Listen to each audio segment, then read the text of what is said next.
I'm sick and tired of all this. Madina. Hey, come back here. Gbogbo nǹkan tó lọ lórí Instagram gbogbo wọn rí o. Ọmọ tó bad on dope àwọn every time ma slide sínú DM wọn. Báwo lẹ́yìn àti ìyàwó yín ṣe máa ní issue tẹ́ máa wo Instagram? Ìgbà wo lójú yín ò ní rí nǹkan tí ó yẹ kó ju yín rí? Ọkọ mi ti fi mí sílẹ̀ nílé torí mi ìwùwà gidi sí gẹ́gẹ́ bí ìyàwó.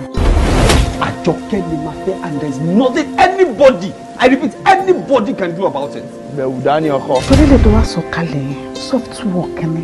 Mo rọ́ọ̀kùn èmi ni mo lóyún ibẹ̀ yẹn. Ta ló lóyún náà? Oyún wo? Tó wà nú ẹni. Títẹ̀ nìkan ló lóyún inú mi.